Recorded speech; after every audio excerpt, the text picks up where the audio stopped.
Well, hello and welcome to a brand new series here on Mansfield Matters, the Mansfield Matters podcast, the show for the fans, by the fans. The season may well be over with, but that doesn't mean that us three, well us four really, aren't going to be here week in, week out, bringing you some Mansfield Town content. Alongside me, as always, the Mansfield Matters regulars of Simon Mercer and Mr Nathan Edge. Good evening and hello to you both. Evening. And behind the camera, we've not got rid of him, we can't shake him off as much as we've tried. Mr Cam Felton is there as well. He'll probably shout up and you'll be able to hear him. Ish. This is a brand new series, as we say, one we've been talking about for weeks and weeks and weeks, where we are going to meet up with former footballers, former players and managers of Mansfield Town FC and take a trip down memory lane, all in the name of charity. We are raising money for the Alzheimer's Society, who do fantastic work working with people who sadly spend their lives living with dementia, one of which of course former Mansfield Town legend Mr Kevin Bird. So each week we're going to be meeting up with former footballers, as I say, to basically just recall their stories from their time at Mansfield Town FC. If you want to donate to us, then we'll leave the links in the description and everything for you, but sit back, relax and watch as we take a trip down memory lane. Now Simon and Nathan, we are very excited to be here at the Capo Lounge in Mansfield for our first A Trip Down Memory Lane podcast. Simon, this is one of your picks for this one, because me and Nathan, to be horrible to your age really, way before your time. Way before our time. So tell us a little bit more about today's guest then, and why it is that you've sort of put them forward to take us on a trip down memory lane. Well, in my eyes, is when I was younger, I was only about 15 at the time when this player joined. He became sort of a... Hang on. We're starting already. He became sort of a legend. 5 seasons at Mansfield, so I thought it might be good to get him in and get his inside information of what happened behind the doors and things like that when he was playing. Now Nathan, obviously we've been here and you know this fella through doing various charity events as well, so I imagine you're looking forward to hearing the stories that this person's going to come out with today. Yeah, definitely. Again, it's like say slightly just before our time, but only by a couple of years, so it's just it's nice to sort of... a couple of years, Craig. Yeah, it was. We'll give you that, Simon. But it's just nice to get an understanding of a bit more of the history of the club, and when we started watching it, it's probably at a prime time, so it's nice to know what were put in place to lead us up to that point, and I think this player played a big part in that. Yeah, definitely. I'm looking forward to finding out those stories. Now, a little warning to you who are listening and are watching. This is not going to be like the normal podcast. We try and keep it clean. We try and be family friendly. But this one, it's not, let's be honest. For those of you who've seen other podcasts out there, there's a fantastic one which is called the Magic Sponge with Jimmy Bullard, ex-footballer of course. It's going to be a little bit like that. So the players, the ex-managers will be revealing stories. There might be a bit of swearing. There might be a bit of choice language towards certain people, but that's what it's all about. So we're looking forward to this. So without further ado, let's introduce the first guest as we go on a trip down memory lane with Ian Bowling. Ian, a very good hello to you. Thank you for coming on to the Mansfield Matters Memory Lane podcast. Thank you. First and foremost then, what's your immediate memories of playing for Mansfield Town? As Si says, 5 and a bit seasons at the club, and I know for a fact it's one which you didn't really want to turn your back on, isn't it? It is, yeah. I can remember the first day I walked through the door. I can remember the last day I walked through the door.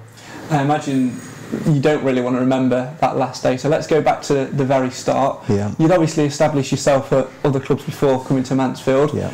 Talk us through the process then of getting that initial contact to come and join Mansfield Town.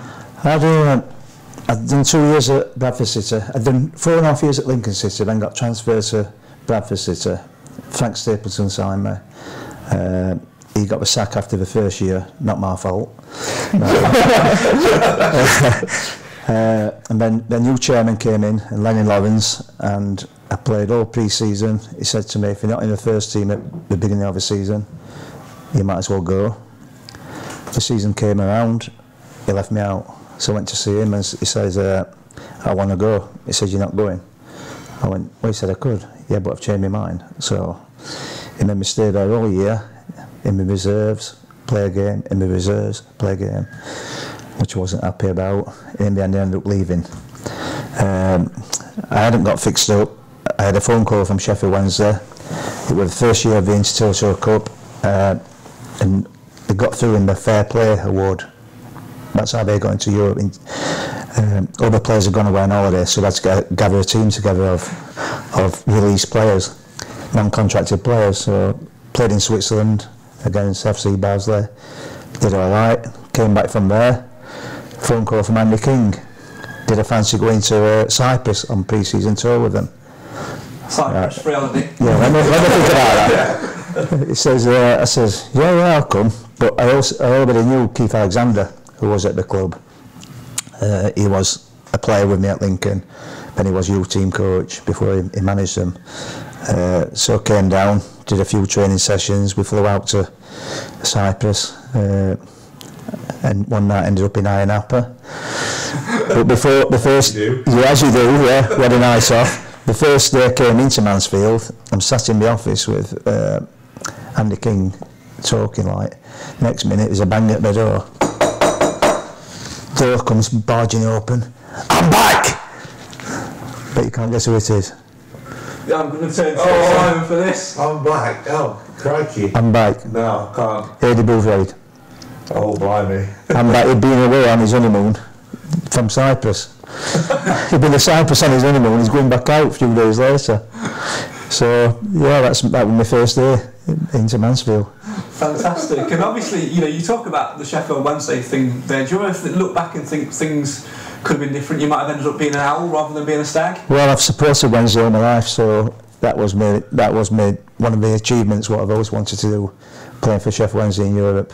It must have been an absolute dream come true. I imagine us three sort of sitting here and thinking what we'd give to put on the amber and blue. Oh God, yeah, all the while.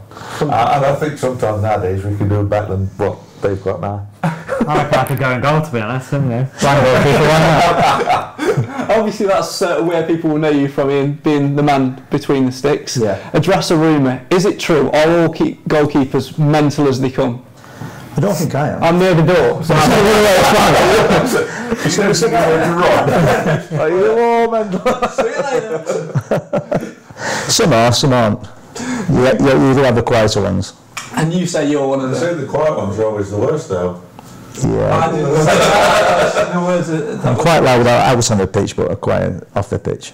So for those for us who perhaps weren't watching the Stags when you were a keeper, describe what you were like as a player. What could Stags fans expect to see from you between the sticks?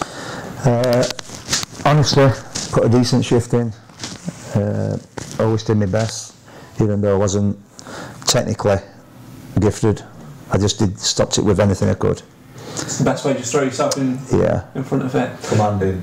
I remember Ian being very commanding and very vocal. Yeah. You wouldn't like to be a defender, me to you away, if you just like headed it out for a corner or missed the header, because Ian wouldn't have none on it. And I guess that's what led you on to becoming club captain as well. Yeah, it was towards the end of my time. We'd gone through a difficult period where we'd lost a few games, and Steve Parkin changed it around and the captain against Peterborough away, and that was like towards the end of the 99 season, I think it was, which again were a privilege for me as captain Mansfield Town. Fantastic. And a lot of people since we sort of shared the images of you coming on to this, have sort of commented on... Laughed. Not necessarily laughed. Have looked at that goalkeeper's kit. Did you take one with you after you left Mansfield? I didn't, no I didn't. I haven't got none. I've got one, which it was the first year the names on the back came on. It was a red one, Russell Athletic shirt, just a plain red one. That's the only one I've got. But he's quite. I've got a story about that. I get a phone. A very good friend of mine, Gary Dickinson. He's a solicitor, but he also does some football agency work. He phones me up. He says, "I've got somebody who wants to give you a boot deal." I went, "Oh, brilliant!" He says, "Can you come up to Barnsley to my office to have a chat with him?" So it turns up. He went, "He's got this new invention, coloured boots." So he brought all these coloured. It's before nowadays. All these coloured boots lined up: green, blue, red, silver, gold. What colour do you want to wear? So I went, "I can't wear them." He went, yeah, it's going to take on, it's over age. I thought, well, what's closest? I picked silver. So I went back to the ground, I saw Keith Haslam, I said, Chairman, what colour kit? He said, you can pick your own. So I thought, oh, thank God, I'll pick silver to match my boots so I don't stand out. Well, the kit came, the boots came, I looked like Tin Man off Wizard of Oz. I thought, I can't, so I ended up wearing black shorts, black socks just to break it up a bit. Goalkeepers being colour coordinated. Yeah. You just thought that. You mentioned the immortal man there in Keith Haslam. We'll come on to him in a second. Nathan, over the years we've seen some questionable goalkeepers' kits, but I never thought that a keeper would get their own choice. I'm now questioning whether Alan Murray actually picked that pink one now, and if he did, I want to know why. Probably is, yeah. Well, hopefully we'll get the opportunity to ask him at the end of the series. You also get some quite good remarks about you've spilt pizza on your top and everything. That green one, but with God, it's horrendous, isn't it? When you look back. It's just 90s fashion, isn't it? Yeah. But that's fantastic. You mentioned Keith Haslam there, the former Stace chairman. Obviously not a very well-liked man in these parts. I love him, mate. Tell us why. Tell us your relationship with you now. First guest is fucking dirty. I've got no interest in Tell us about Keith and reveal the stories, the man behind the mask. It's probably one of the hardest times I've had in football. We wasn't then paid. The PFA had to step in and pay us for 3 months because we had an embargo on. He wasn't paying us wages. Every time we tried to meet him, he wouldn't see us. We'd be out training and he'd shoot off at dinner time. So in the end, we ended up blocking his car in the car park. Just to find out what were going off, because King had come in and say, I think it was King, wait, Steve Parkin, and he said, I've spoke to him, he says he's got no money, so we blocked him in, we got him in the dressing room, and we just said, look, I'm picturing a load of footballers dragging Haslam in, see on the side, to the dressing room, and we said, look, we need to know what's going off, you're out of order. We've got mortgages to pay, we've got kids to feed, we've got everything. And I'll never forget it, John Schofield Staple went, you fucking bastard. He went, if you work in that pit, you come up after doing a shift out pit, they'd rip your fucking head off. And he just stood there and went, I'll try to see what I can do. Did it get resolved in the end, or? It got resolved in the end. It got resolved in the end because I'd been playing 3 months with a double hernia. I couldn't get out of bed in the morning. And they couldn't fetch anybody else in. Couldn't fetch another keeper in. And in the end it got that bad that he paid the PFA the money back so we could bring another keeper, Stuart Naylor in on loan. That must have been horrendous. I mean, Nathan, you'll remember your injuries that you've picked up along the way, which has kept you out of sort of tournaments, playing blind football for England and things like that.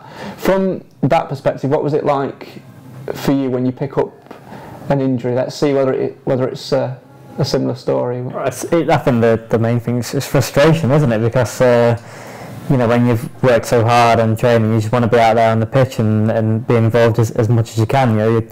For like myself, and I'd probably say you'd say the same as well, Ian, like you're in the game because you love it and you just want to be a part of it every minute you can. So frustrating is the main thing, but it's unbelievable to hear that story, there saying that's the only way they managed to get some money out of Keith Haslam, because he in other words, he had no other options, did he? That's unbelievable, really.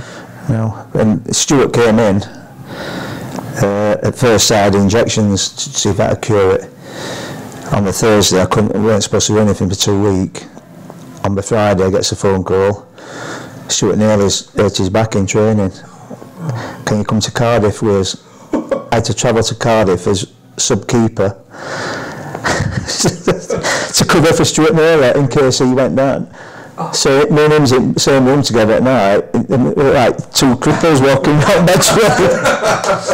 I can imagine that's a horrible, frustrating time, because it's not just a sort of overnight thing, is it? It's something which niggles for months and months, and it must affect the way you train and you form on the pitch as well, which then affects the team. Yeah, it does, and you feel as though you're letting people down, but I've never had an hamstring, I've had a slight calf, but all the injuries I've had, they've been serious injuries. Nothing I've throwing my body on the line or punishing myself, really. I imagine trying to play with a double earlier and being sub-keeper as well. Was you sort of sitting through that game when you were called onto the bench just thinking, please God, no? Exactly, yeah, and he managed to get through it in the end. So bit of luck. Yeah. Bit of luck, yeah. Bit of luck. So yeah. I was this one. He was. That's why we're looking at it. I forgot. No, it's gone. Is it gone? Yeah. Has it gone? Shall I move on to something else? If you want to. It might come back. I mean, yeah. I don't know. I was just about to ask you. What age were this game? I'm there. What your impressions of Andy King? What you know? I loved him to bits. Absolutely loved him. If he'd have got the tools, he should have been given. Obviously, like with the problems he had with Haslam with money and things like that. I was saying earlier, the team spirit we had, the camaraderie we had, we'd only have 13 players one week. If he'd have had what people now have got at Mansfield Town, through the Radfords, through the supporters, through all the media and everything, what goes off now, he'd have had them up probably championship level. Which is scary to think about, isn't it? It just goes to show how far a little bit of money goes. I bet you can't remember Andy, can you? No, Andy King was just before my time. A bit of a character sort of thing, you know. But he brought the best out in people. Yeah. He'd have a laugh and a joke about things, so people relaxed around him. People went out and played for him on the pitch. Who would you compare him to, sort of present day managers? Good question. I think obviously again it's before my time as well, like you say, when Andy King, my dad talks very highly of him, so it's just, it'd be good to compare it with somebody who's presently managing or a known figure. It might be a Sam Allardyce, something like that. He's tactically aware, but people's relaxed around him. I know they might not like his style of football, but he gets results. He gets results. I think if it had built on when they missed out on the playoffs against Chesterfield, if it had built on that, sorry. We'll have to bleep that one. We can leave the fucking last. We'll bleep out the Chesterfield. When we were in the playoffs against the conference side from down the road, there you go, that's like yeah, I mean we struggled for training balls, we struggled for places, we trained on the Manor, the public park, the top pitch at the ground, full of dog muck. You used to train at West Notts, did you train there as well? No. My dad, again, something like my dad used to be a student there, and he used to say, I think it was probably even earlier than when you played, to be honest. He said he was on the top pitch at West Notts, and he never got any work done, but he didn't have that excuse for his school either, so I don't know what his excuse was there. So. That must have been a nightmare, turning up day in, day out, not knowing where you're going to train, or whether it's even safe for you to train on there. Exactly. I mean, we trained on the old AstroTurf at the ground. And that was a bloody nightmare, wasn't it? Even just for us going for a I'm sure it was like AstroTurf. Unbelievable. And we good running down Woods, down Blue Run, down. Unbelievable. I should appreciate the Radfords even more with the fact that they're building, what they are building right now. Yeah, I mean, for what John and Caroline's done, is unbelievable. And never underestimate it, please, because they've actually turned the club and the town round.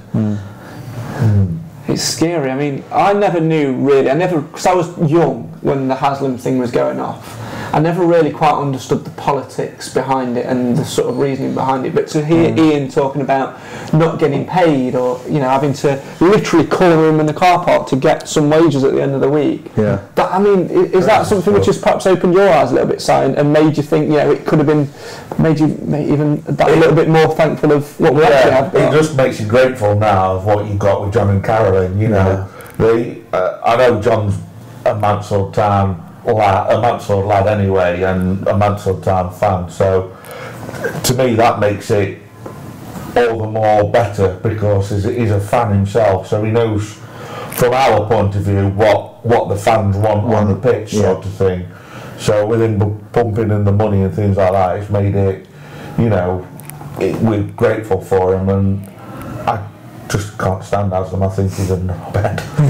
I mean, you talk about that particular story there of, you know, having to block his car in the car park. I bet that was one of quite a few instances where you've had to sort of have a word and try and sort of make your point heard. Was that the worst it got, or did it go deeper?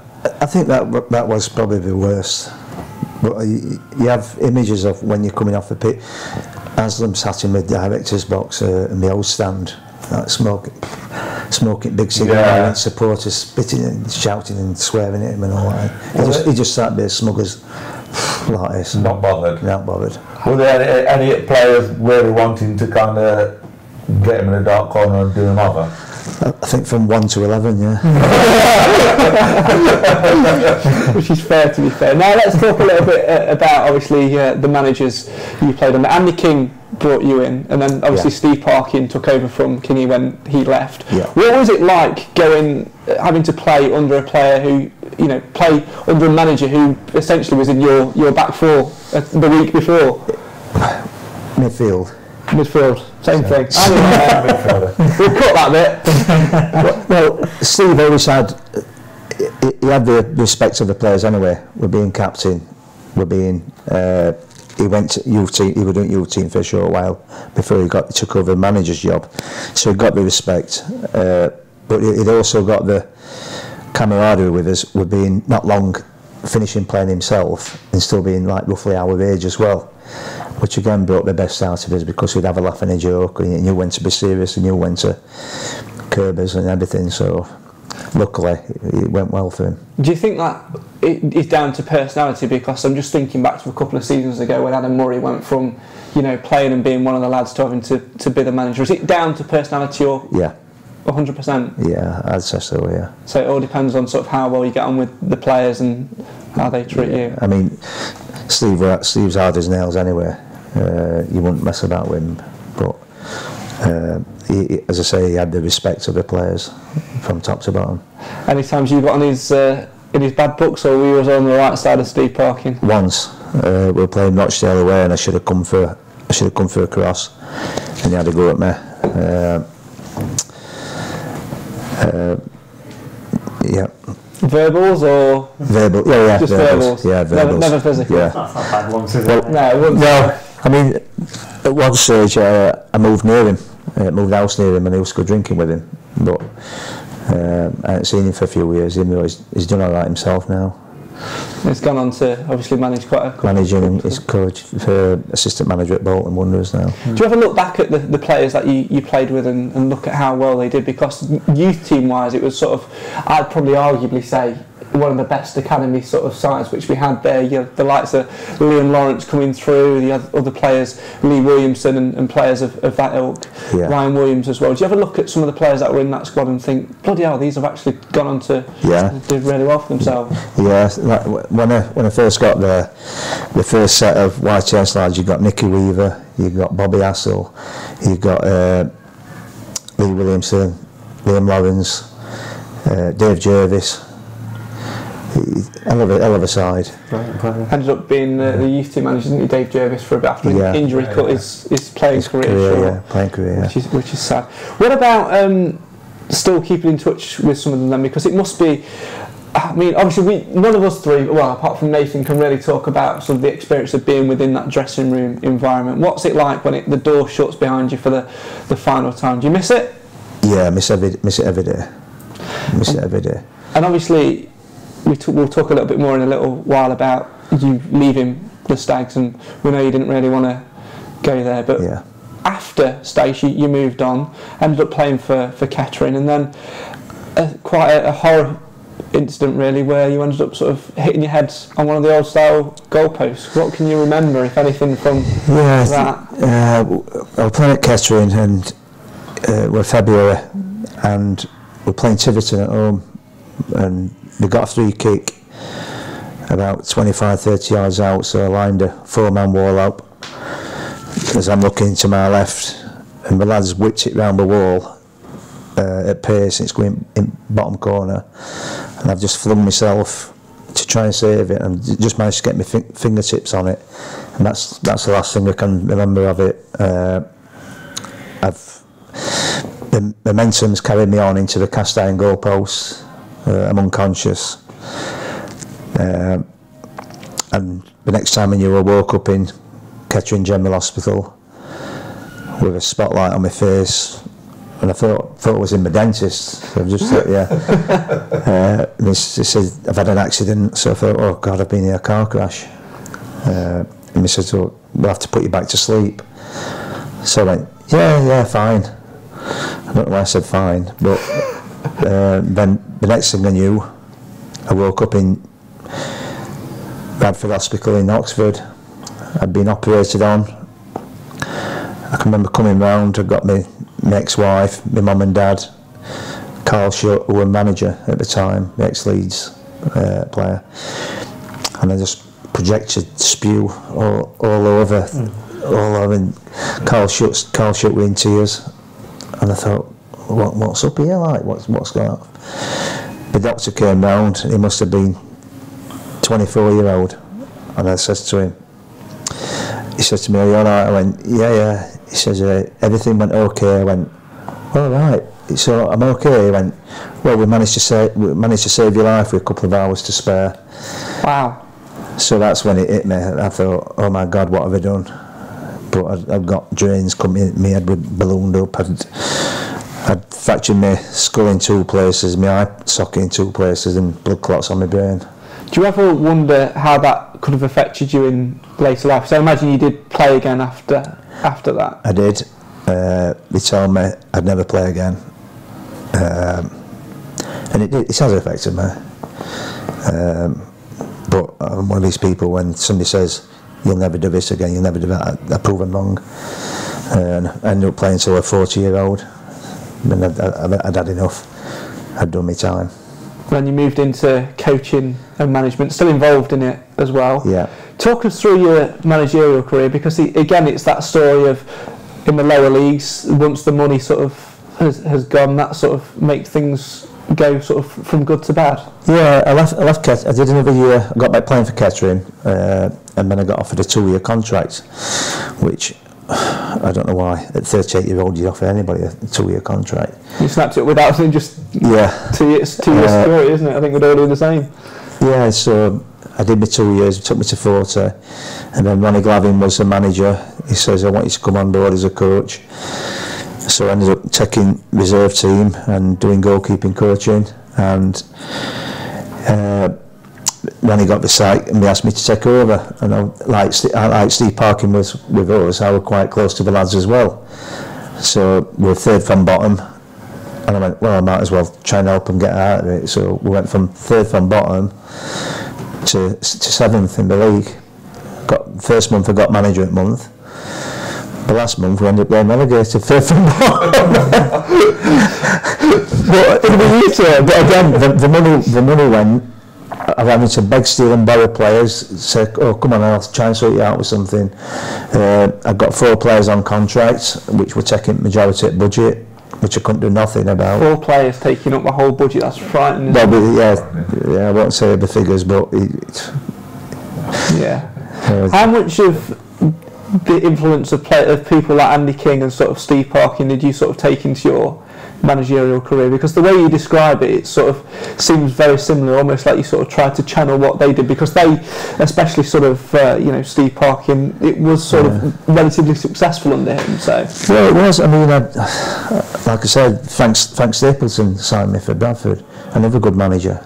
Steve Thompson, Colin Murphy signed me when I first signed pro. He signed me for Lincoln City. Again, excellent, brilliant manager. At the time you'd think, oh, what this, that and other, but you look back and you think, well, you were right. You might not think at the time, but you think, yeah, you were right, I'll do it that way, or I'll do it this way. So you learn, and you learn by your mistakes. Yeah, certainly so. Let's just go back finally before we take a quick break to that time when you were injured, the head injury. Yeah. Obviously we're doing this podcast raising money for the Alzheimer's Society and dementia and things like that. how many sort of ex-players do you sort of look at and think about, you know, the ways that which defenders used to go up for challenges, the way goalkeepers such as yourself used to sort of throw themselves around and think this could affect me and this does have an effect on sport? I think it's massive. I think another good friend, Ernie Moss, he's in a very bad way with it. Jeff Hassel died through it. There's going to be more and more. But again, we're from an era when the facilities aren't as good as what they are now. It's like we're talking about the AstroTurf at Mansfield. It's like diving on concrete. You're diving on floors, parquet floors in gyms, no crash mats. I've had hip replacement. The back's in bits. Obviously you're suffering in old age, but it's something you get on with. And Steve Cherry, he's in a bad way at the minute with his knees and his joints, but you do it because you love of the game. Go on, Si. No, I was just going to say, after your injury, or when you were used to look like if you got a cross coming over or anything like that, did you think this is going to be the end of me? It could be doing this. It could be, yeah. You know, do you ever flash through your mind that balls coming over? No, like, this is going to hurt. Never anything like that. I wouldn't. If I thought like that, then I wouldn't play. I've never thought, I'll shy out of this one because it's going to hurt me. I've always put my body online, and as you can see with scars and say to my face. And I think that's an ideal time just to take a very quick break. Obviously you're hearing there from former Stags goalkeeper Ian Boland. This is a Mansfield Matters podcast. Taking a trip down memory lane. It's all raising money for the Alzheimer's Society, who do fantastic work with people who sadly live their lives day in, day out, suffering and living with dementia. One such person being Stags legend Kevin Bird. Let's take a little look at how your donations can help.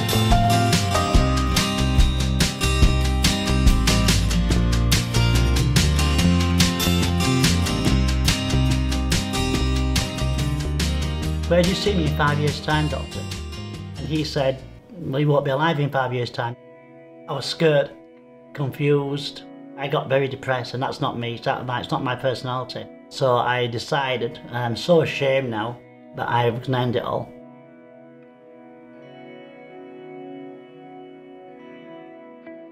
This happens to so many people.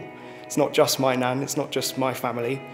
The hardest part, it was probably when I went to visit her a couple of weeks ago.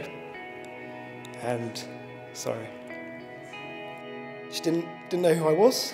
That was pretty hard.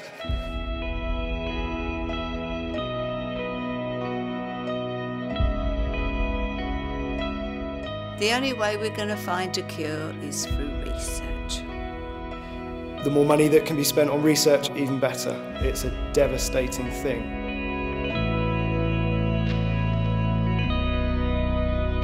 Both my parents have dementia. My father, Frederick Ramsdale, is being stuck in hospital now for his 10th week. We've been told that Dad is ready to be discharged. In fact, he was medically fit to be discharged 5 weeks ago. The government just aren't putting enough money into social care. People with dementia are being let down. There are literally hundreds and thousands of families and individuals going through exactly what we are. And actually, if we all group together, we can really, really make a difference and start to see some change.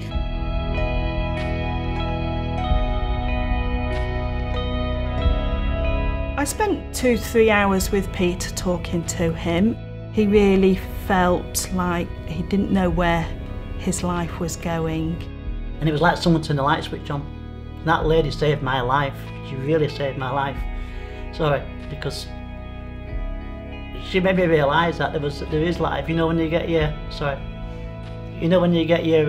you get that diagnosis, and I thought everything was over.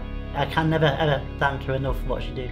And then I started going to the dementia CAF, the Alzheimer's Society, fantastic.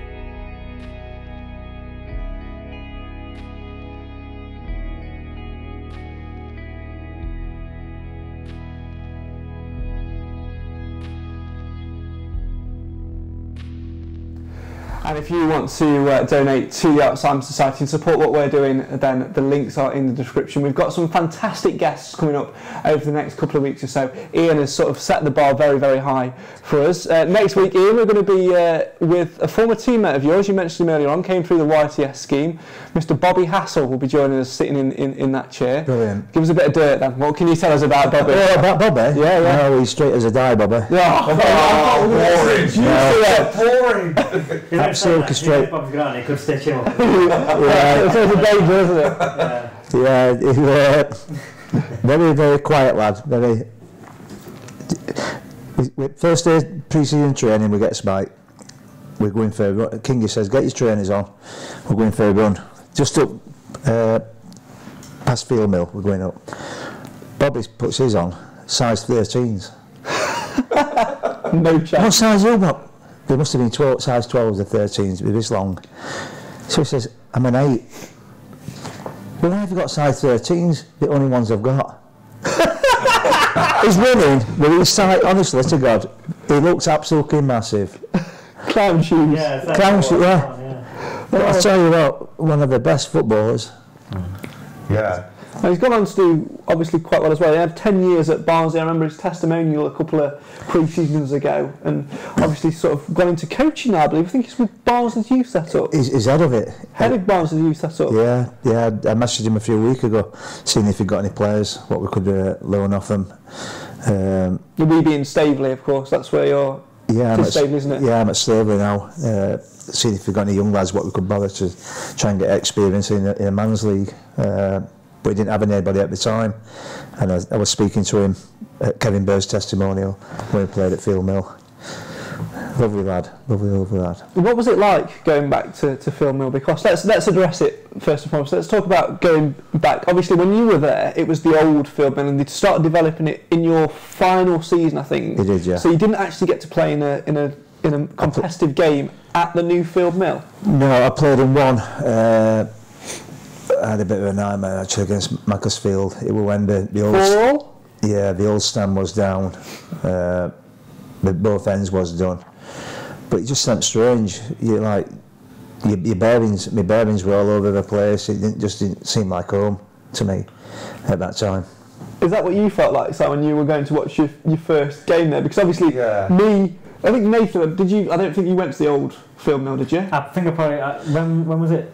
When was it done? 99, 2000? I would have definitely been, but I can't remember it. And obviously Cam was just a thought in his dad's trousers at that point. Yeah. So he wouldn't have remembered it, and I certainly didn't. That's right. I didn't want to sound like your dad. Oh, poor lad in the corner. So we've never really seen the old Field Mill from a fan's perspective. What was it like? Because Ian's talked about when he sort of played there, his bearings didn't feel right. What was it like as a fan? It was a bit surreal. To give you a bit of a perspective, it was a bit like when we went down to Exeter the other week. It was like open plan sort of thing. There was no stand behind the goal sort of thing. So like soulless. Yeah. Nothing much changed. Ball went over behind it, but like somebody had to be behind the goal to go and run and fetch it. So you were hoping that if you were the ball boy, it weren't kicked that hard, so you didn't have to like run halfway down the field or something to fetch it. But it was just surreal. Talking of ball boys, now this is something which has just popped in my head. We often see this, that there's always a bit of a hoo-ha between the ball boys, the managers, the players. Do sometimes ball boys at like away grounds purposely try and time waste by not getting the ball quicker or not throwing the ball back to you? Have you ever sort of had to have word with a youngster? I think we do at the higher level. I think in John Beck's time at Lincoln and Cambridge, it was one of his ploys where the ball boy would have a towel so he could drive a ball so he could throw it longer. But I've never known one of my managers say, get the ball off the ball boy or slow it down or anything like that. What would you have done if you'd have been at an away ground and say, for example, you 1-0 down, 80 odd minute, trying to chase the game, a ball boy's being slow? What would you have done? I'd say please can I have the ball back, you little bastard? You said please. I suppose that's fine, isn't it? Now, let's talk about your departure from the One Call Stadium. A lot of supporters disappointed to see you go, and I get the feeling just by talking to you on and off camera tonight that it wasn't a nice thing that you wanted to do. Just talk us through that. Then obviously Billy Durden was the manager who sort of let you go. Talk us through your exit. Obviously I broke my arm in April 99. They said I wouldn't play again. I did. I got myself back fit. I got back playing. I then had a knee injury which required surgery. That day, the four of us had surgery on his knees. Me, Tony Loma, Gary Talon and Dean Mitchell. The other three had to retire. I made it back. My knee wasn't right. I had to go in again. It still wasn't right. The third time I went in to have it looked at, when I broke my arm, they put 2 plates either side of my arm. When I was diving, this one was catching on the floor. So while one surgeon operated on my left knee, the other one was taking the plate out. I got back. I don't know whether because of the length of time I'd been out, I didn't feel as sharp or as on my game as what I was. It come to the end of the season, Billy says to me, come back pre-season, we'll have a chat about everything and all like that, which I did. He brought Bobby Mims in, which that were up to him. But before, towards the end of the season, he told me to come back pre-season. The day after, I had a letter in the post from Mansfield Town Football Club saying I'd been released. How did you feel looking at that? Because you'd been captain of the club, you played 5 seasons at the club, you'd obviously played through a double hernia, not been paid and things like that. How did that feel, picking up that piece of paper and looking at that? Which wall did you want to punch? I've been player of the year 3 years out of me, 5 years I've been there. And I don't think I deserve to be treated like that. I phoned him up. He was in the, I think he was in early doors, or one of the pubs around there at the time, having lunch with his staff. Durden, this is? Yeah. And he says, oh no, it's a mistake, it's a mistake. Like I said to you, come back pre-season. And when I went back pre-season, I knew it went. He was just hanging on and hanging on and hanging on. And then in the end I went to see him. I says, look, what's happening? I'm getting a bit pissed off with this. Like, he went, you can go. And I just looked at him and I thought, I want to rip your fucking head off. And I just went, thanks a lot. I walked out and I bumped into Kevin Pilkington walking through the car park. That's ridiculous. So my time with Billy Durden is not a good one. Yeah, I can imagine. And to see sort of, you know, the person who's basically been brought in as your replacement in the car park. Yeah. That must. Did you sort of maybe stick your leg out and maybe try and injure him so they've got to call you back in? Is that crushing me? You're too professional for that. Yeah, I've got more respect for myself than that. Yeah. Horrible times, obviously, and didn't want to leave the club, because I get the sense just from talking to you tonight and you recalling, you know, your playing career, that you'd have probably, if you'd have been given the opportunity, you know, hung up your boots at Mansfield and seen it out. Oh, definitely. I'd walk back tomorrow if I could. I'm sure we. I mean, I can walk. I just mean if I got the opportunity to go back, I'd go back in any capacity. I love the place. Fantastic, which is great, and I know that the. We'd have you as well. Exactly. I was just going to say to you, you know, you two listen to that, Nath, that dedication from a player that. I think it's fair to say, Ian, hurt a little bit from the way you were treated and let go. It took me a long time to get over it, a long time to pick myself up, and I think at the time I got up one Sunday morning, and I hadn't been out night before. I'd got 2 young kids at the time, and I'd slipped on the top stair, and as I've slid down the stairs, got my toe stuck between the spindle on the stairs, and ended up breaking my toe. So that didn't help at the time, but I thought, oh, why me, kind of thing? Why has this happened? Yeah, and listening to that hurt, Nath, I think it's fair to say that the way players perhaps look at contracts and clubs has changed, because I don't think you'd get a lot of players who have that now because the money's a lot different.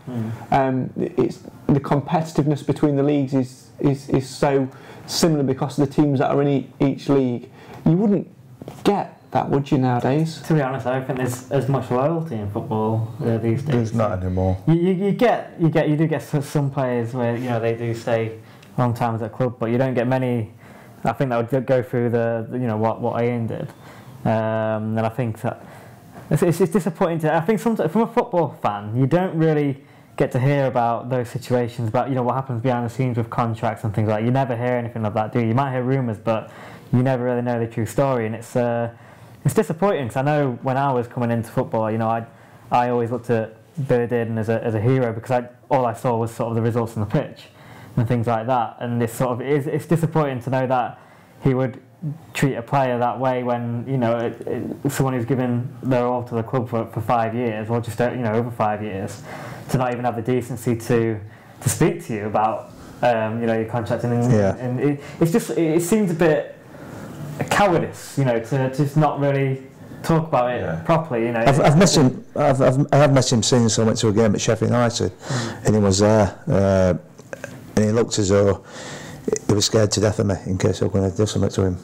But well, that's guilt, though, isn't it? He obviously knew, didn't he, that he didn't deal with that the way he should do, and how anybody, I know football can be a real beast. Well, it's ruthless at times, but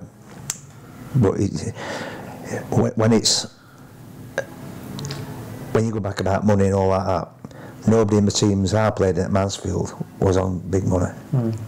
No, nobody. Is that what's changed in football?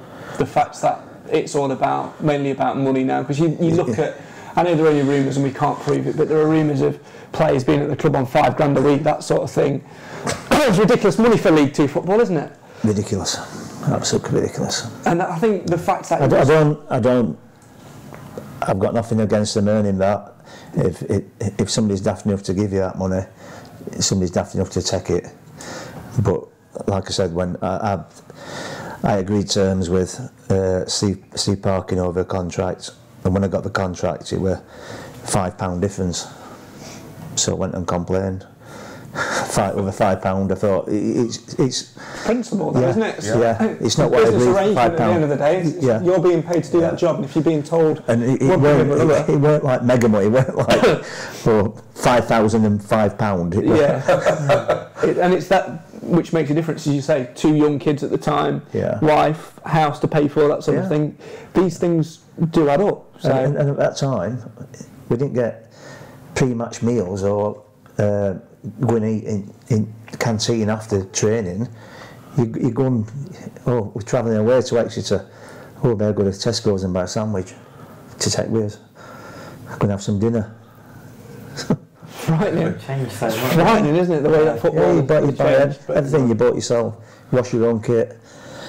No expenses for it either, so like your own pocket expected to do it. I mean, in end, I ended up getting the club, the Whitechester, the 2 keepers at the time, Nicky Weaver and Duncan Roberts, to look after my kit, to wash my kit, because it just got shitted up every day. I suppose you weren't given a training kit for every single day like most of them are nowadays. They seem to get everything, don't they? Yeah, they get everything. One kit and one pair of boots. And it's ridiculous, isn't it? Yeah. What about, as Nathan said, Dearden's managerial style? Because on the pitch, he did sort of get results and sort of take us on the brink of promotion. But what about him off the pitch on the training ground? Is there any sort of stories you can recall of Billy? I think I've heard a few players sort of refer to him as a wily old grandad. That's how he came across to me. We'd do crossing and shooting, he'd be out on right wing, trying to whip balls in and fall over.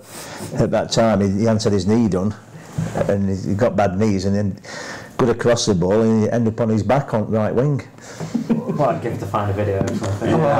Just 250 quid there straight away, isn't there? Yeah. I suppose that's also something which has changed as well, because nowadays players are always on Twitter and getting abused on Twitter and Facebook after a game. You wouldn't have had that in your day. Oh, no. I think mobile phones had only just come out when I've been playing. We were talking about the big ones as well. Tripod size. That's quite interesting. You say about players getting abused. I mean, what was it like in your day? Like, we've had it this season. We've had it over certain seasons where, you know, what was it like for you as a player getting? I don't know if you ever got abuse or if you ever saw it happening. Like, how did it make you feel as a player when you're actually on the pitch? Is it easy to ignore, or do you take it to heart sometimes? I've had loads of abuse, and yeah, you do take it to heart.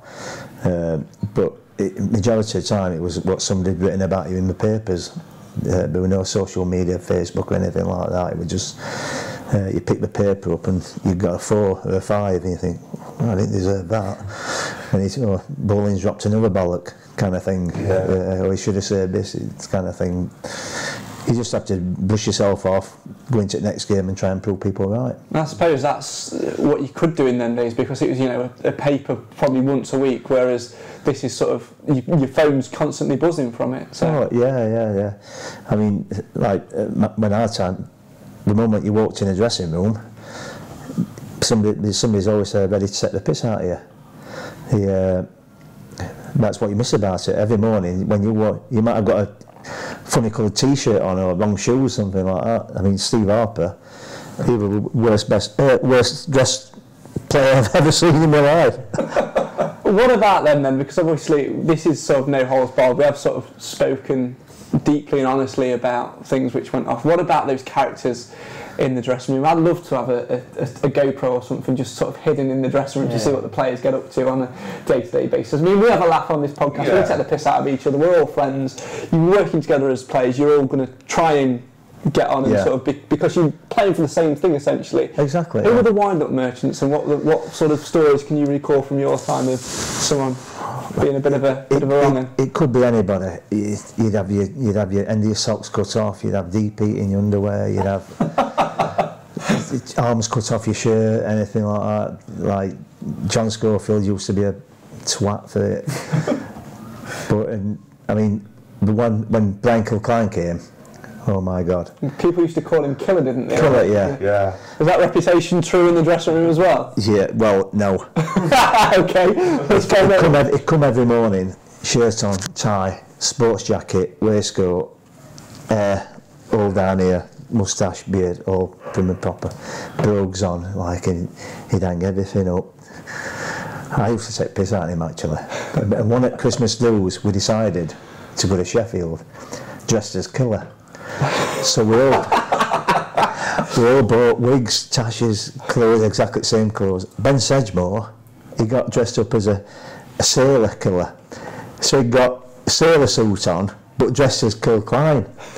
So he has a few drinks in Sheffield, walking out next pub. Next minute, this double-decker bus goes past. Ben Sedgemore's on top deck. Like that. Just as Killer, a sailor suit on. Oh, fantastic. Is there any? There must have been a time where someone's obviously tried to pull a fast one on you in the dressing room. What was the worst one you had? Obviously, you mentioned DP in the old undercrackers. What's the worst one you've had? I don't think I have. I don't think anybody there. We went to Ireland on a pre-season tour and there was a bit of a scuffle between a couple of lads, and I just stepped in. And it got sorted out quickly without no bother. And then Johnny Walker said to me, "Fucking hell, you've broke my arm." Oh, I absolutely love this, listening to stories like that within the dressing room, because we go to games week in, week out, and we watch what's on the pitch, but we'd love to just experience for a minute, wouldn't we? What's off the pitch? Yeah. Especially with things like that. That's ace. I mean, should we dress up in that hat of Cam's? Everyone who's watched the regular podcast will know of Cam's bobble hat. I think the last podcast of the series we should all get a bobble hat and appear as Cam's. Cam's now trying on the camera to try and zoom around for it, so he's just probably got a shot of Mansfield Town Centre, but there you go. We are here in the fabulous Capo Lounge this evening recording Mansfield Matters, a walk down memory lane. It's all, of course, for the Alzheimer's Society. If you've enjoyed what you've watched or what you've listened to so far, then please do give to the charity. Fantastic charity they are. All the links that you need are in the description. Now, Ian, we have been doing this podcast for a season now. Yeah. The season's just over. As we record this, there's one game left to go in the season. We'll talk about that in a little while as well. But one regular feature which we did sort of pre-warn you about when you got here, so you couldn't do a runner, was the quiz feature. Yeah. Seems to me that you do remember quite a bit from your time at Mansfield. To say I've had a brain injury, yeah, doing all right. So we're going to find out. What's your name? I'll do that all the time. Exactly. What we're going to do is something we're going to do with every single player that comes on to this. So Bobby Astle will be subject to this treatment next week, so don't tell him. Ask him about size of his trainers. I've write that down. I'm actually going to write that down. Your first day at training. Yeah. So we all turn up in size 13? First. I am actually writing this down. What size were they? They must have been size 13? Yeah, something like that. We'll put that down. We'll ask them about that, don't worry about that. The way this is going to work, you are going to go up against the clock. We're going to ask you 10 questions, all written from your time at the club. You can pass on an answer if you're not sure, but that will add 10 seconds to your time. An incorrect answer will add 5 seconds on, so you might as well have a go and try and keep your score down. The person with the most correct answers in the quickest time at the end of the series is going to win, and there will be a prize for the winner as well, which we'll sort of reveal at the end of the series, because we are actually going to hopefully try and reunite the champions of 2012-13, the side that won the conference 5 seasons ago, for a special night for all you guys at home to come along and get involved in, and we're going to invite every guest we've had on to come and join us as well, so there'll be a trophy for that one. Simon, I'm going to give you a very important job, my friend. Oh, what's that? Stopwatch. Oh, crikey. This is it. It's got to fill with his phone now. Well, see if he remembers his password. So you're the official timekeeper for this one. If you want any help on this, Nathan is there to help you out a little bit. So you can get Nathan to try and answer for you if you want. Nathan's record on quizzes is awful. Stopwatch is at the ready. Your time will start after I've asked the first question. So after I've asked Simon, then you press start. All right? I've got that. Are you sure? Because we know how this has gone in the past. Well, it's normally you that balls it up, not us. Fuck off. Right, here we go. Ian, it's time to take a trip down memory lane. Let's see how many you remember. Okay, in 3, 2, 1. Ian, you joined in the summer of 1995, but against who did the Stags start that season? Start the clock. Fulham. Under how many managers did you serve at the Stags? 3. The Stags finished a place outside the playoffs in the 1998-99 season, but of these players, who made more appearances than your 43? Was it Lee Peacock or Tony Lormer? Lee Peacock. After leaving the Stags in October 2000, who did you join? Kettering. In May 1998, you received a red card, but also managed a clean sheet in a wonder win over who? Swansea. In March 1999, you enjoyed a horrible day at the office, conceding 7 in a 7-2 loss at Cambridge United. Who scored either of the two Stags goals? One of the two. We'll get you the point. Johnny Walker. Research cringe is an anagram of which former teammate of yours who went on to play for Stoke City and finished the 99-2000 season with 9 goals. Research cringe. Chris Greenacre. Against who was your last start for the Stags? Macclesfield. Kevin Pilkington was soon to be your replacement, when he joined in September 2000. Who made more appearances, you or Kevin? You made one substitute appearance for the Stags, but which shot stopper did you replace in the 6-0 drubbing at the hands of Brighton in August 1999? Pass. Stop the clock. Okay, you did it in 1 minute and 18 seconds. We'll run up to 1 minute 19 because I can't be bothered to do the try and do the maths. Because as Cam's probably going to shout from over there. 3 attempts. Fuck you. Okay, so I can tell you that Ian, you got 1, 2, 3, 4, 5, 6, 7 correct answers. The ones you got incorrect was the 2 goal scorers. You could have had either Tony Lormer or Lee Peacock. Other one's Liam Lawrence, isn't it? 7-2. Which one's Liam Lawrence? Stoke. No. was both goal scorers. It was Tony Lawman and then Lee Peacock scored the second from the spot. No, I mean, still. Oh no, we got that right, Chris Greenacre. And I have to tell you as well, of all these we do, I always try and throw an anagram in because these two fucking hate them. So I do it just to wind them up. And you absolutely nailed it. I was expecting an incorrect answer, but you nailed it. The other two you got wrong. Who made more appearances than between yourself and Pilkington? It was him, but by virtue of the fact that he came back on loan a couple of seasons back and played 10 more games, because otherwise it would have been you. Yeah, I know. They don't count. I'm not going to argue with them. I'm not arguing with them. Give them the fucking third. And the keeper that you replaced was Barry Richardson in the when you made your substitute appearance in the 6-0. I can't remember that. That's it. Well, there you go. I'm just going by what was on the internet, so there you go. But so you got 7 correct in a time of 1 minute 19 with the penalties. You passed the last one, so that's 1 minute 29. Then 1 minute, and then so that's 1 minute 39. You did it total time. So. 1 minute 39. Got to be pleased with that. I thought it was quite quick, boys. I mean, you two were obviously you play the quiz every week, so you sort of know how this works. Next, quick time. Yeah, I think so. And obviously we've got nothing to gauge against yet, but I think you've got a decent chance. Si? Yeah, I think you were quite decent. Well, compared to what we are, we've still that's not right. Well, so Cam says apart from him, but. Yeah, we'll see. Apparently tomorrow, we're obviously filming this on a Wednesday, the Wednesday night before we do the regular podcast. Tomorrow we're doing it at Nathan's house, and the loser of the quiz is being thrown in a hot tub, so... the hot tub, which I've now turned off and filled with ice. You're a prick. So obviously, after that, first player, you're in the lead, but you're also last. All right. You know, I think you're in with a good chance. I think 1 minute 39 in total is a very good score, so we'll find out. Just don't tell Bobby about it next week, and we'll throw that one in about the size 12 and 13 trainers in there. Let's come back then, just to talking about a few more things before we wrap things up for this episode of the Memory Lane. One of the questions in there was about the red card.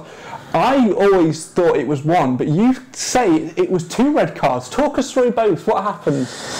The first one. Were against Lincoln City on a Tuesday night.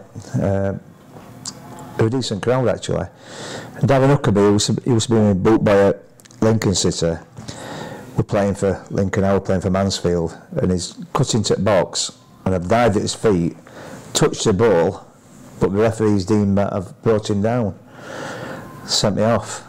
So he sent me off. Everybody's arguing. I'm in the dressing room. I thought, fucking hell, fancy getting sent off like all that. That bastard is conk referee. Next minute, Scott Eustace comes walking in. I went, what are you doing? He went, I've been sent off. I went, what for? He went, arguing. I went, fucking hell, you daft cunt. He went, oh, it's even worse. John Beck and Andy King's been sent to the stands. Red cards flying everywhere. Yeah, just because. Me, I'm thinking, oh my God, it's all kicked off. Oh. Yeah. Was that the obviously, which one would you think was the worst one? Because the Swansea one, I believe you left a player needing a bit of treatment, didn't you? Yeah. The balls come over the top, and I've come running out, and it bounced up. I thought, oh, I'm not going to get it. So I've ended up kung fuing him somewhere around here. And the referees come and their players all around, our players all around, and Nick Cusack, who played for Swansea, who was PFA chairman at one bit, he's saying, send him off, and John Schofield said, bro, calm down. You could see my eyes had gone. He was trying to get me sent off, and he did actually. He got me sent off, and I thought, fucking hell, I got sent off again. So. I've never known a keeper. I've never personally seen a keeper get sent off. I've seen a keeper score. Marriott scored. Yeah, you ever come close to that? Ever fancy punting one down the other end? Twice. I've done it twice. At 2 games not trot when I was playing for my dad's pub team. So obviously there's been a record. We can all claim that, can't we? No. We can all claim that. How long we got? Well, as long as you want. I'll tell you a quick story. The night I did my arm, obviously I was said earlier I was captain, and just after the second half, a ball's being cut across 6-yard box. I've dived out, got my hand on the ball, Mark Pieces and Steve Flack's come in. Steve Flack apparently said that he'd stamped on my arm as I've come in. Ball's broke loose, he scored Exeter. So I'm laid out and got stretchered off. Gets back to the dressing room. Club doctor came, Dr. Nam. He says, let me examine you. I says, it's killing me. He says, he looks at my arm, he went, I don't think it's all serious because it's straight. I went, oh fine. He went, do you want me to give you something for pain? I went, no, not till I find out what's happened.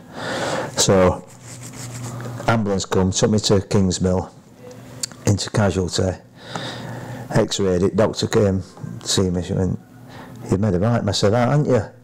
So I've gone from a club doctor saying, it's not serious. Just describe, mate, it's fine with that. He says, we're going to have to operate. So I went, oh, fuck it up. So, have you had out to eat? I went, no, we're playing match, last time we're dinner time. So he says, well, surgeon says they're not going to do it well next day.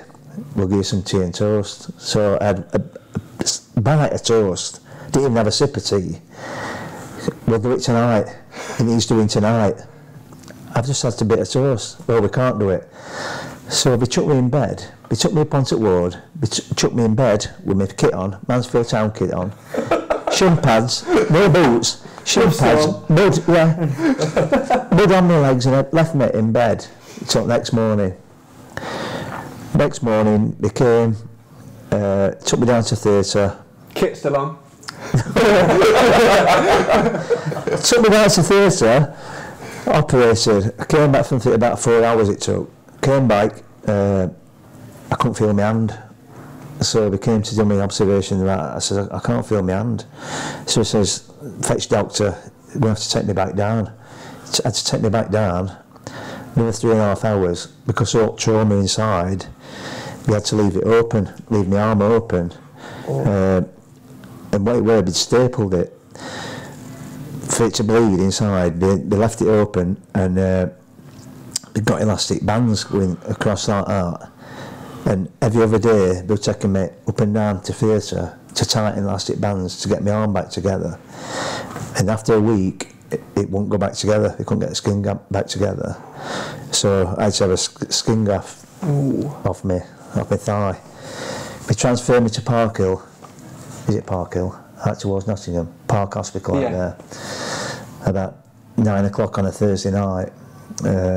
Surgeon came to see me. He says, I'll have you down as quick as I can. An anaesthetist come to see me. He says, right, we're ready for you. They took me down into this small room before you operate in theatre. It's like full of nurses and everything. An anaesthetist come through, he went, surgeon's just said, Mr. Perks has just said, if we haven't got enough skin, good skin on your leg, can we take some off your cock? So I looked at him, and it's full of nurses and women. I'm thinking, Captain of Mansfield Town. There's loads on there. Next minute, I'm out. 3 o'clock in the morning, I'm back in my room. Nurse comes doing my observations. She went, oh, I'll just check your wound. I'm half asleep like that. She pulled the sheet back. I got blood all around there. I went, you're fucking joking. She went, where's that come from? I went, I ain't got a clue. He'd had blood down there to make it look as though he took it off my cock. that is a gospel truth, that. Oh, surgeons have a sense of humour. Honestly, I absolutely shit myself. Oh, wow.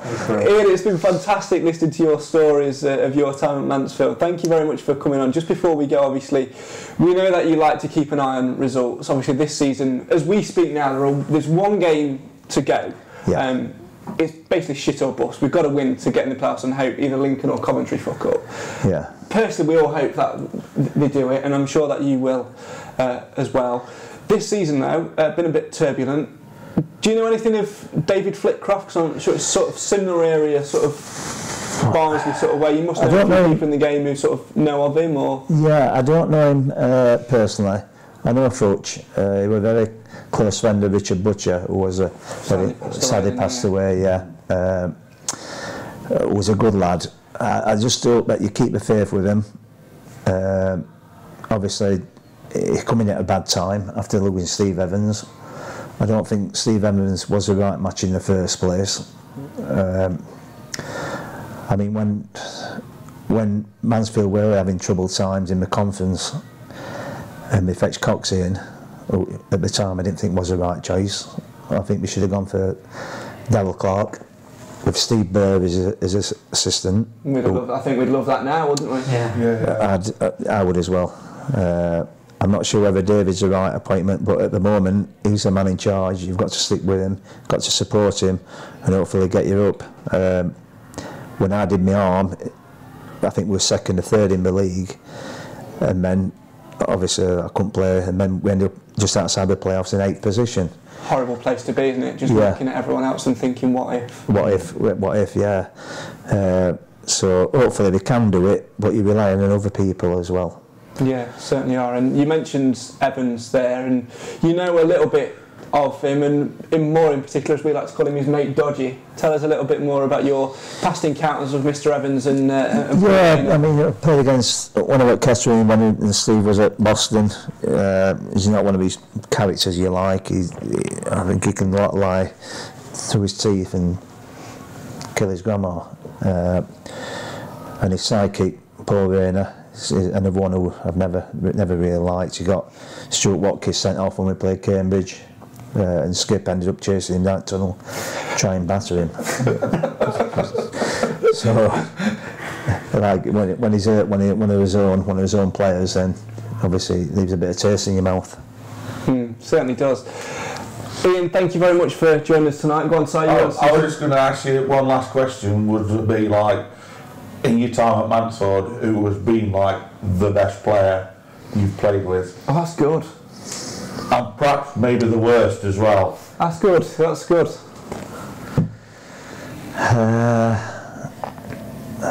You'd make a fantastic cricketer. You've stumped him. Yeah, bowling stumped. I like it. There you go. Oh, it's hard to say. There's been some good players. They might not even be on the aim, but they've worked their absolute bollocks off for the team. Some of the players. I mean, like your Bobby Hassels but like Steve Harper, he weren't a left back, but he played left back, and he'd tear up and down that wing and put some right balls in. So I like Steve. He were hit and miss sometimes. Yeah. He had a good game, and then like he were terrible, and they were like, why couldn't you play like like you did last week, this week? So Darryl Clark were a good player. Yeah, he were. But you've got your strikers, Lee Peacock, Steve Whitehall, Chrissy Greenacre. I was just going to mention him because I know I can read Nathan's mind. He wants to. I'm sure you want to ask about Chrissy Greenacre, don't you? I didn't actually realise you played with him actually, but he's my inspiration to actually getting into football. He's been my #1 player all the time. When I was a kid, I was on the street. I always, when you pick your player that you're going to be that day, he was always Greenacre. And when I went out to play for England in the European Championships. Drop that one in there, didn't he? Go. That's a couple of weeks before, and I said the only condition I'll do is if I get number 10, and so they sorted it out because I wanted to have Greenacre's number. So he's always been my inspiration. Are you friends with him on Facebook? And he's only just come out, hasn't he? So I'm not just yet, but I've seen him on there. I've been thinking, do I send him a friend? Because I'm a bit scared. I'll message him. I've sent him a friend's request. He's not replied. I'm not surprised.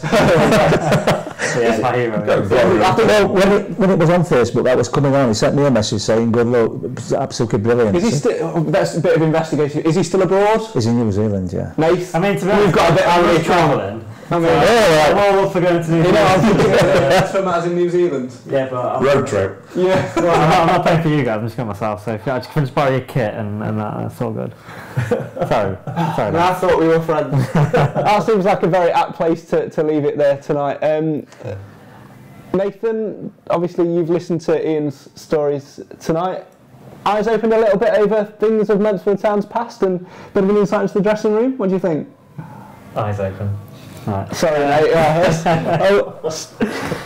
Yes, give me a different. I didn't mean to, I didn't mean to. Completely different outlook and open my eyes. No, honestly, it's been a pleasure having you. That's what I say. Thank you. Like I said, and like I say, it's just been really nice to sort of fill in that gap of just before we came in.